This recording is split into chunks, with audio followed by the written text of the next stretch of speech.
notre intelligence. Merci Seigneur pour ta présence. Au nom de Jésus. Au nom de Jésus. Amen. Amen. De fait, ce n'est pas pour baptiser que Christ m'a envoyé. C'est pour annoncer l'évangile. Et c'est la sans recourir à la sagesse du langage. Afin que la croix de Christ ne soit pas vidée de sa force. En effet, le message de la croix est une folie pour ceux qui périssent. Mais pour nous qui sommes sauvés, il est la puissance de Dieu. Du reste, il est écrit, je ferai disparaître la sagesse des sages et j'anéantirai l'intelligence des intelligents. Amen. Amen. Je répète, de fait, ce n'est pas pour baptiser que Christ m'a envoyé. C'est pour annoncer l'évangile. Et c'est là sans recourir à la sagesse du langage. Afin que la croix du Christ ne soit pas vidée de sa force. Amen. Alors je voudrais bien faire comprendre à vous qui êtes là cet après-midi devant moi que la croix du Christ ne doit pas être vidée de son sens initial. Alors si nous remarquons aujourd'hui, la croix du Christ est en train d'être vidée de son sens initial. Voilà pourquoi je voulais vraiment vous parler de Christ crucifié, une mise en place pour toi. Le thème de ce matin, Christ est crucifié, une mise en place pour toi. Parce que je voudrais bien que nous puissions comprendre que cette croix est en train d'être vidée. En sortant de ces lieux, je voudrais bien que vous puissiez changer votre manière de voir les choses, votre manière de vivre. Parce que vous êtes en train de vider le vrai sens de la croix de Christ. Est-ce qu'au jour d'aujourd'hui, nous pouvons voir des vrais chrétiens en face de nous? Ou bien nous avons des chrétiens hypocrites? Vous êtes en train de vider le vrai sens de la croix. Vous êtes en train d'écraser de vraies valeurs que le Christ nous a apportées par sa mort et par sa résurrection. Je préfère ne pas prier pour ne pas vider le vrai sens de la croix que prétendre être chrétien et puis en train de vider le vrai sens de la croix. Amen. Amen. Amen. Amen. Ça sert à quoi d'être baptisé? Ça sert à quoi de venir tous les dimanches à l'église? Ça sert à quoi de prier, de parler de Jésus aux autres si vous-même, vous avez déjà vidé le vrai sens de la croix? Nous ne devrons pas vider le vrai sens de la croix. Mais celui qui vide le vrai sens de la croix, il est en train de vider sa propre vie. Essayez un peu de comprendre que vous êtes en train de vider le Créateur. Et qu'est-ce que le Créateur fera de vous? Il videra aussi le vrai sens de votre vie. Parce que vous avez vidé ce qui est utile. Bien aimé, revenons à ce qui est utile. Revenons à notre état initial de la croix. Bien aimé, personne ne peut passer à la croix et rester comme il était venu. Personne, je répète.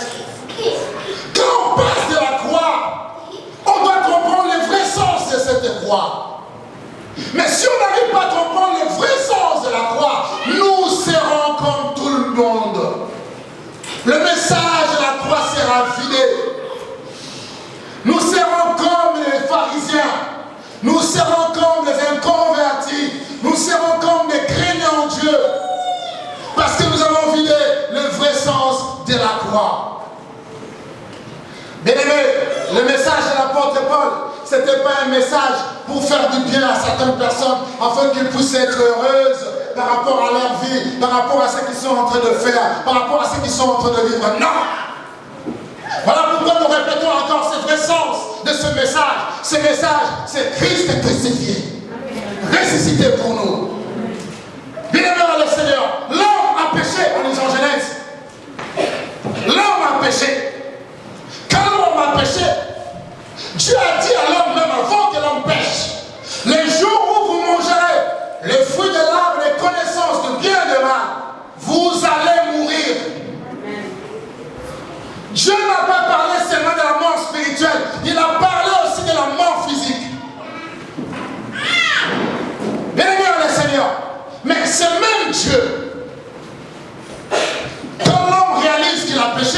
ce même Dieu sauve l'homme par une autre vie.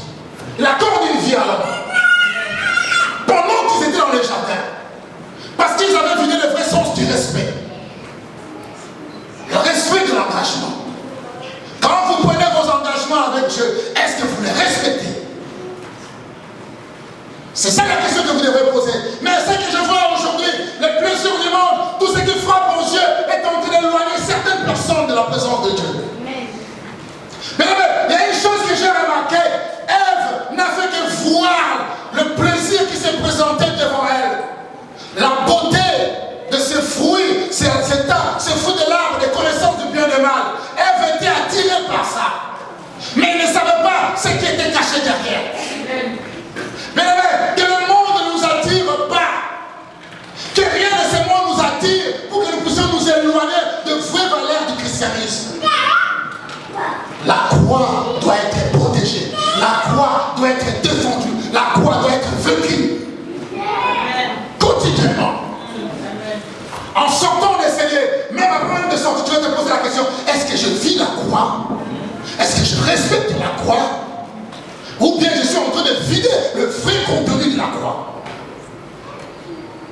Mais si tu es de notre église, gloire au Seigneur, si tu n'es pas de notre église, si ton pasteur ne te parle pas des vraies valeurs de la croix, je te demande de quitter ton église.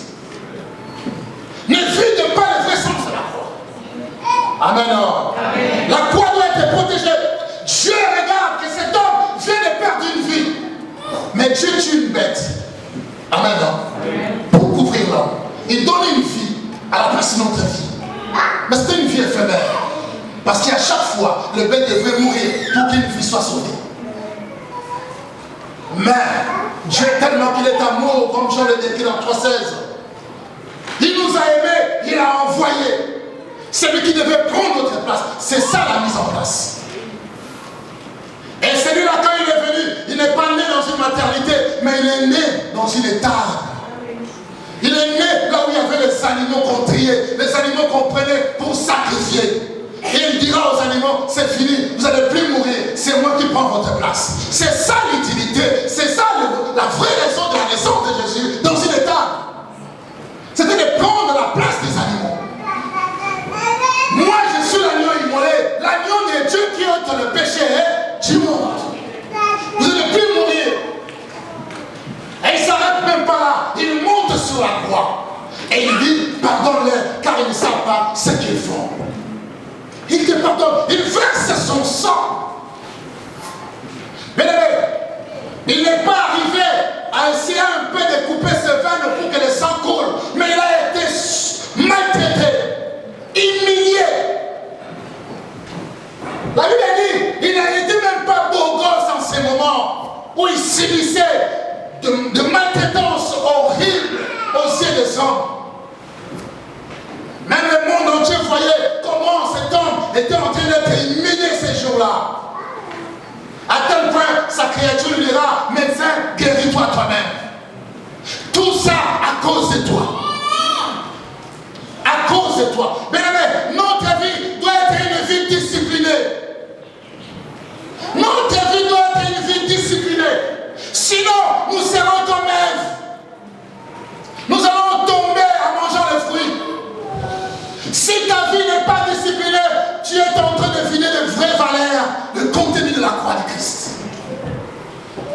Je ne veux pas que tu continues à vider ta vie, à vider la croix de Jésus. Or, en vidant la croix de Jésus, c'est ta vie que tu es en train de vider. Bien-aimés dans le Seigneur, je voudrais bien que vous qui êtes là cet après-midi, vous puissiez changer dans votre manière de voir la croix. Christ est crucifié. Il a été crucifié pour qui? Bien-aimés, on nous dit ceci, en lisant Deutéronome chapitre 21, verset 23. Celui qui est pendu est un objet de malédiction auprès de Dieu. Vous allez lire tout le texte à la maison. La réalité historique de cette crucifixion, c'était quoi? Celui qu'on tue, qu'on pense sur un bois, c'est un maudit. Amen. C'est un maudit. Or, on sait que je sais, le vrai maudit, c'est toi et moi. Alléluia. Le vrai maudit, c'est toi et moi. Mais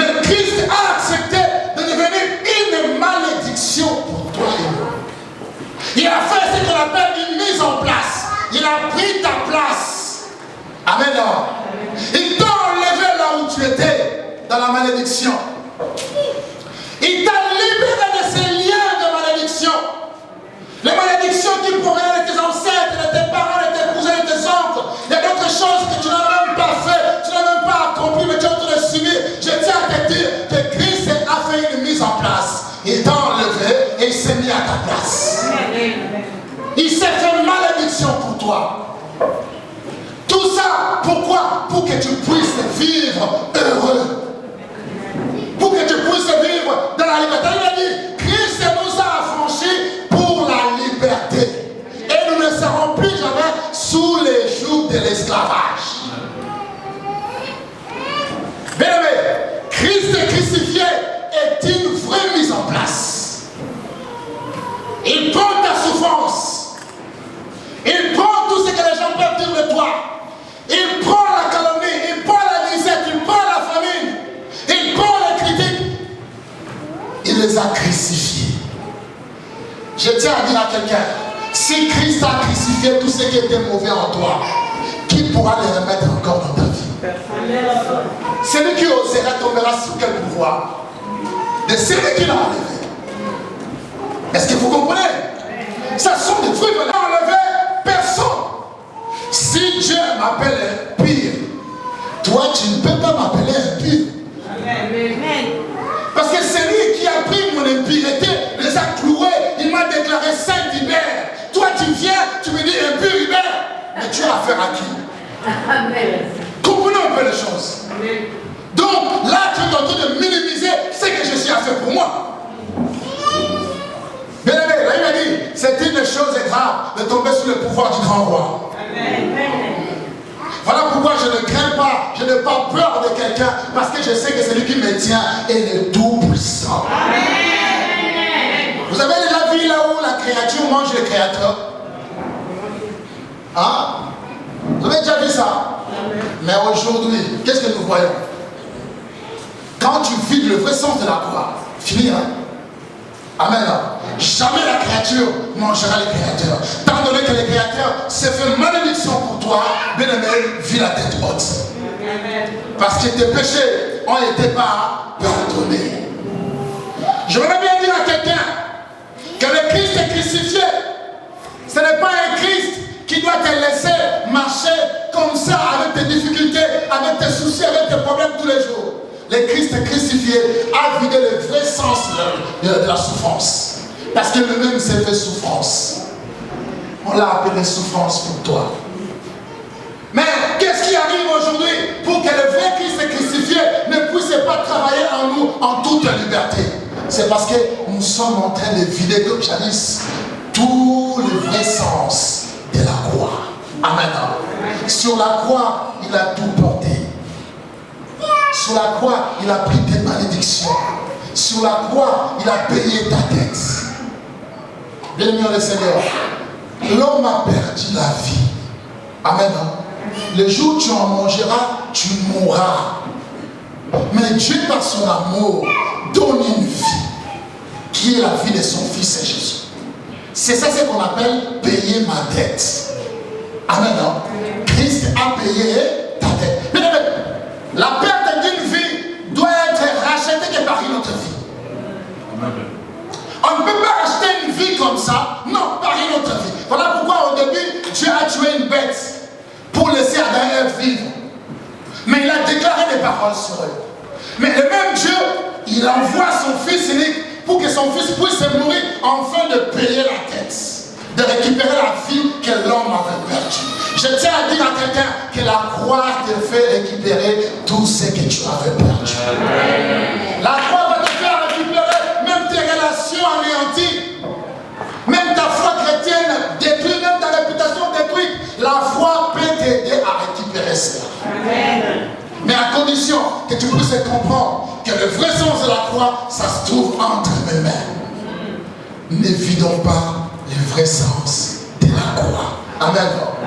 Quand nous vidons le vrai sens de la croix, c'est terrible. Ésaïe nous dira, dans Ésaïe 53, verset 1 à 3, lisons ensemble. Qui a cru à ce qui nous a été annoncé? Qui a connu le bras de l'Éternel? Il s'est élevé devant lui comme une faible plante, comme un rejeton qui sort d'une terre desséchée. Il n'avait ni beauté ni éclat pour attirer nos regards. Et son aspect n'avait rien pour nous plaire. Méprisé, abandonné des hommes, homme de douleur, habitué à la souffrance, semblable à celui dont on détourne le visage. Nous l'avons dédaigné. Nous n'avons fait de lui aucun cas. Amen. Mais ce qui m'intéresse sur la dernière partie, homme de douleur, habitué à la souffrance. Bien-aimé, qui je peux appeler ici femme ou homme de douleur? Qui va accepter qu'on appelle homme ou femme de douleur ici? Parce que vous n'avez jamais accepté la douleur. Mais si les créateurs acceptent qu'on appelle homme de douleur, habitué à la souffrance, tout ça à cause de qui? À cause de vous. Ne méprisons pas, ne minimisons pas ce que le Christ a accompli pour vous. Il l'a fait pour te sauver. Il l'a fait pour t'épargner de l'enfer.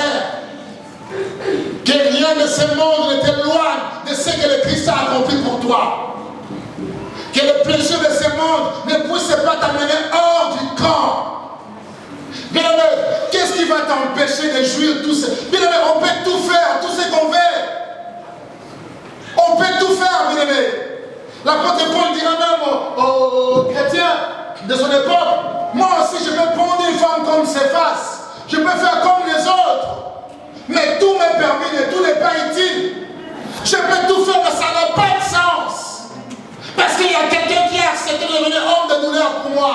Je ne peux pas récupérer encore la douleur que lui il avait déjà portée. Je ne peux pas porter cette douleur. Lui, il s'est déjà appelé homme de douleur. Si lui il a souffert pour moi, pourquoi moi je dois souffrir encore? Par mon inconduite, par ma façon de voir les choses, par ma manière de vivre selon les siècles présents.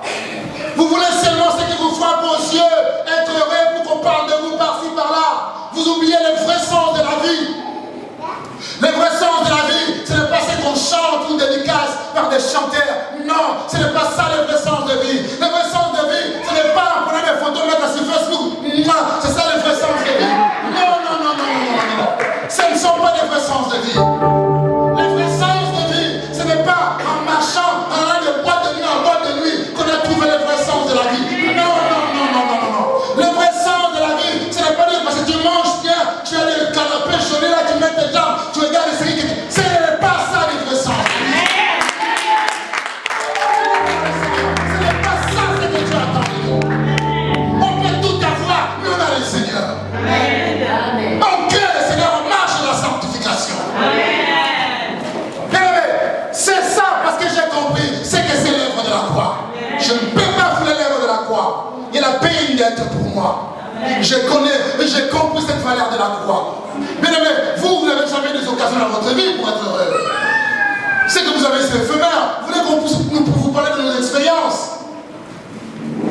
Les occasions que nous avons reçues dans la vie sont énormes. On peut être même propriétaire de tel endroit. Mais pourquoi on ne suit pas ça? Ça n'a pas de sens. Ce qui m'intéresse, c'est la croix. Il s'est fait malédiction pour moi. Je préfère manquer un euro dans ma poche, mais j'ai une peur dans mon cœur. Parce que je sais que quelqu'un était mort pour moi. Il a payé ma dette. Je ne peux pas récupérer encore cette souffrance et la porter. Je ne peux pas le faire. Je préfère mourir. Mais en ayant le vrai valeur de la croix. Et même quand j'irai dans ma tombe, les jours où la tempête sonnera, ce sont de cette valeur-là qui parlera. C'est ça que Dieu dit pour ma vie. Mais ce ne sont pas des choses de ce monde. Ce ne sont pas des beautés des hommes ou des beautés des femmes qui doivent nous attirer à l'épreuve de la valeur de la croix. Ce qui nous intéresse, Christ est mort et ressuscité le troisième jour. Nous marchons avec lui, nous les craignons, nous les respectons. C'est ça ce que le Seigneur attend de vous. Il n'a pas fait cette mise en place pour que vous puissiez rester chez vous en train de ronfler tous les dimanches pendant que les autres l'adorent pour sa résurrection. Vous restez à la maison parce que la nuit, vous êtes pratiqué quelque part. Ce n'est pas ça. Là, vous êtes en train de filer de vraies valeurs de la croix. Celui qui a compris la valeur de la croix, le dimanche ne peut pas rester chez lui. Amen. Mais quand on voit les gens qui restent chez eux le dimanche, soi-disant qu'ils sont fatigués, je me pose la question, si celui qui a créé les cieux et la terre dit qu'il est fatigué, qu'est-ce qui va se passer? Il y aura des catastrophes naturelles, il y aura des catastrophes dans ce monde. Parce que nous n'avons pas encore compris le vrai valeur de la croix. Bien-aimés en le Seigneur, comprenez le vrai valeur de la croix. Je pense que tous les dimanches, avant même que les pasteurs arrivent ici, vous êtes déjà là présent. La croix, on ne joue pas avec. On ne joue pas avec. On ne joue pas avec la croix.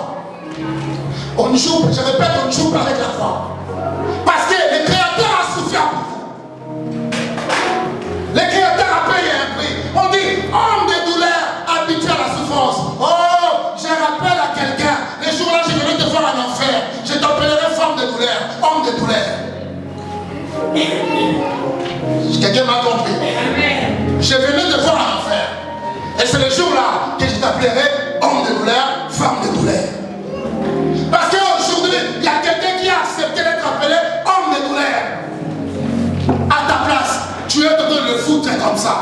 Mais attends, lui ne sera plus homme de douleur. Il y a un temps qu'il porte cette veste de homme de douleur. Il y aura un moment où il mettra le manteau de la gloire. Ça ne sera plus appelé homme de douleur. Homme de douleur, ce sera toi. Parce que l'enfer, ce sera éternel. Comprenez un peu de vraie valeur de la croix. Là, vous allez voir ce que le Christ peut faire pour vous. Que rien de ce monde ne vous attire. Tout ce qui est dans ce monde est éphémère. Ça n'a pas de vrai sens. Bien-aimé le Seigneur, la croix doit être prêchée. Mais il faut voir ce que Dieu a fait avec nous. C'était terrible. Le Christ était réellement crucifié et ressuscité le 3e jour. Dieu a sauvé plusieurs vies. Dieu a changé plusieurs vies. Quand on a compris les vraies valeurs de la croix, même quand on dort, Dieu te dira tout ce qui s'y passe. Mais c'est parce que vous ne comprenez pas les vraies valeurs de la croix. Voilà pourquoi on vous étrangle, on vous fait souffrir tous les jours. Même si vous gagnez beaucoup d'argent, vous le perdez tout le temps. Parce que vous n'avez jamais compris les vraies valeurs de la croix. Je voudrais bien que nous puissions comprendre les vraies valeurs de la croix. La croix, c'est un choix que nous avons fait d'être à la croix. Mais on ne restait pas à la croix. On avance. Celui qui reste sur la croix, c'est celui qui confesse tout le temps. Oh, Namasumu. Il s'attend souvent à l'église, la chanson là qu'on envoie. Namasumu, Nasele, Kinkololi. Pour qu'il commence à confesser. C'est pour ça ici à l'église, vous n'entendrez jamais confessons nos péchés. Non. Jamais. Confesse tes péchés chez toi. Et viens ici saint. Sainte, prie Dieu. Parce que c'est le rassemblement des saints. Tu n'entendras jamais une modératrice ou un modérateur Namasumu Nasalaki. Jamais. Ici, nous ne sommes pas là seulement pour te demander pardon. Toi-même, vis ta sanctification à la maison. C'est ça. Comprendre ce que le Christ a fait. Même les animaux l'ont compris. Même les animaux l'ont compris. Que c'était plus eux qui devraient mourir. Il y a quelqu'un qui allait mourir. C'était le Christ, Jésus. Amen. Bien-aimés, je ne vais pas aller loin. Parce que nous avons déjà avancé. Comme nous avons un service, on va faire la Sainte Seine. Je me rappelle que chacun de nous puisse comprendre le vrai valeur de la croix. Le Messie a souffert. Il a été crucifié. Il s'est fait malédiction pour vous. Tout ça pour que vous ayez la vie éternelle.